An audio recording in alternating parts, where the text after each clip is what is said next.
We've tried, but it hasn't worked. That's just the basic truth. You see, what happens is whenever politicians want to get into power, they make promises of things. But the minute they get there, we know how it goes. When it comes to regionalism or true federalism, when Buhari was campaigning in 2011, he said, once I get into power, I'm going to restore Nigeria's true federalism, and my party is going to guarantee the devolution of power because Abuja is too strong. The power in the capital is too much. And that's why it's intoxicating. The minute people get into power, the minute they get into Abuja, in fact, the presidential system has the most power. Whereas with things like the parliamentary system, within seconds, they can remove you. When the presidential system is too strong, and Nigeria has one of the strongest presidencies in the world. So the minute they get into Abuja, the power is so much that it's impossible for them to remember the things they promised. I mean, Tinubu keeps saying it every day that Nigeria needs true federalism. Buhari knew this too before he got into power, but now he's in power. They're like, oh, kumbaya. We don't need this anymore. They are enjoying running around and running the entire nation, east to west, north to south. And they are doing a shoddy job at it. And this is why we always have this problem, because Nigeria is too big. Our population is 180 million. We are more than half of the United States. We just don't have the kind of infrastructure and cohesive society and development to run that. It just can't run. So you have a problem in the north or in Borno, and Jonathan has no clue about their culture. He has no clue about what's going on. And this is the problem we have. So we need to break down Nigeria into smaller pieces. Now, the same thing Tinubu has said, the same thing we are saying, every confab we have had has said the same thing, that Nigeria needs to be broken down into smaller pieces, regions. Arewa youth are saying the same thing, Igbo youth, Yoruba, everybody's saying it now because it's logical. This is the only way that we can have a true sense of pride in our cultures. The regions can compete. You can have regional police. The Nigerian system is so different. I don't know where we got it from. If you look at the United States, even though the United States has states, it's different.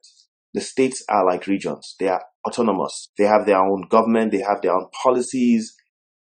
They have their own laws. They have their own state police. So the states in the United States of America are, that's why it's called United States of America. Each state is like a state nation. But when you look at the Nigerian system, we started off good. Nigeria started off as a parliamentary system, which is better. That's what India is. When you have a nation that has so many ethnicities, it's impossible. Just think about it. When we were electing Jonathan as president, who knew his history? Who knew that Jonathan's wife was already known as the greediest person in Bayelsa? That was her name when Jonathan was governor of Bayelsa. Who knew this? We knew nothing about Jonathan. We did not know that at the time, as governor of Bayelsa, Jonathan was already the patron, a grand patron of MEND, because Nigeria is too large, so we do not know him. The whole country votes for someone you don't know. The same thing with Buhari. A lot of people know the kind of inflammatory statements that Buhari maybe makes every day in the north. They know his state of health in certain areas, but the whole larger nation did not know. So this is the problem we always have with our system where it's too large. However, whereas when you have a parliamentary system, you just vote for your representatives and they go on at the top to choose who the president is. And anytime the president messes up, they can get him out within a day. You hear in the United Kingdom, how many times in the last 3 years have you heard them change their leader in the United Kingdom? The minute Brexit happened, the leader drops out. The minute something happens, the leader drops out. That's the way it is. Same thing in India. You have to be on top of your game. But the way the Nigerian system works for them, but it does not work for us. Now, the fact that we don't have that regionalism, the center just cannot understand what each sector needs, each sector's demand, how to address terrorism, economic challenges in each region. In the northern region, you have the whole industry, the whole textile industry, you have the whole farming industry that, presidents the larger Nigeria just don't have no interest in, and you just don't have development of those sectors. Whereas if you had the northern region back to itself, premier of the northern region is going to focus on what his people needs. And if he does not, within a heartbeat, they're going to pull him out. They're going to get him out of there. It's so much easier when the nation is smaller to get rid of faulty and flawed leaders than when we are so large. Anyway, I think we have all made up our mind collectively as Nigerians that we are tired of this system and we are ready for restructuring to into regions. We are ready for this. I believe the whole of Nigeria is ready for this at this point. We are not allowing those leaders sitting in Abuja enjoying power, ultimate intoxicating power, slow us down. So look for my petition. I've opened up a petition on change.org. The petition is, I'm petitioning the federal government of Nigeria to restore, because we had true federalism till 1966, when Aguiyi thought he was doing something intelligent and made the unification decree, Decree 34, and dissolved the regions. And after that, that's when they started creating states. And this was a big error. Aguiyi had no clue. He was a dictator. He had no clue of why the British set us up as regions. He did not understand. And that's how we got where we are now. So we are trying to restore our true federalism. So look for my petition, petitioning the federal government of Nigeria to restore Nigeria's true federalism.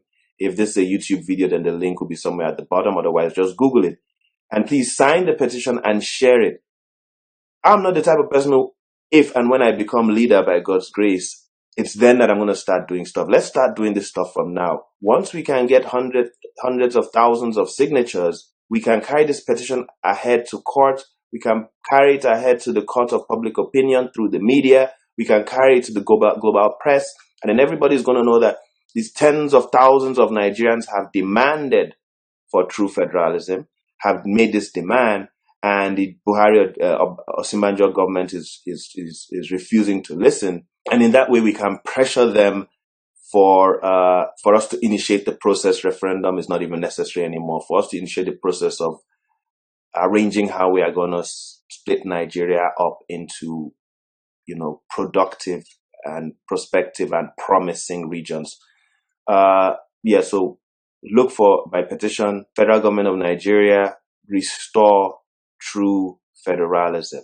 Okay, so just Google it, you find the petition. I'm Dr. Perry Bremer. Thanks for watching.